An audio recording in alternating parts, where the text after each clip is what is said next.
एकदम कशी टोपी बसल्या, उंचा भाग एकदम चिरो ठेवलास ना तर कपडाक लागणार.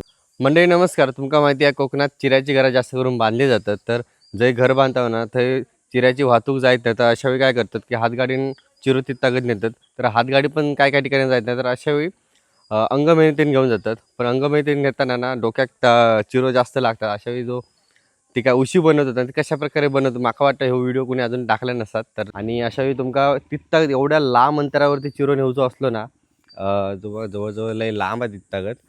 तर अर्धा मीटर जागा जर तुमका चिरो नेऊचो असलो ना तर तुमका चांगल्या प्रकारची ती टापरीच हवी गोंत्याची. तर ती गोंत्याची जी टापरी आहे ती कशा प्रकारे बनवायची असताना ते आता आपण हरिकाकांकडनं शिकूया. समोर हरिकाका आणि माझ्या आता तो गोंतो आणि तो बंद. तर झटपट तुमका आता ही टापरी बनवून दाखवतात. आणि मगाशी मी उशी बोलले चुकान टापरी म्हणत आता.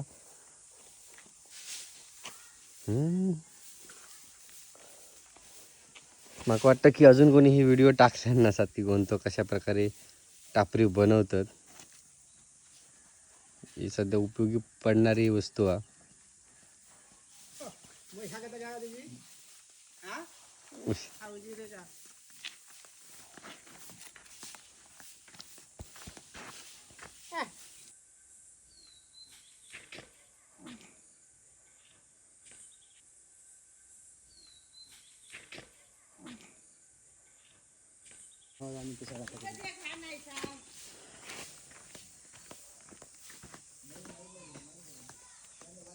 ती दोरी कशी टाकणार ती समजलीच नाही माका.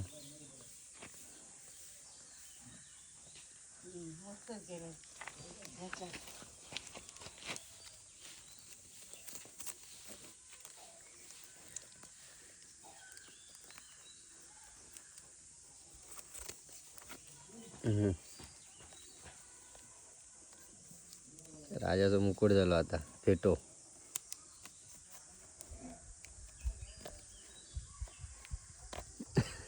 आणि तुमका ती याद दिलंय ना ती मिरचीची आहे. त्याला टकल्यात घालून दाखवा. मजबूत एकदम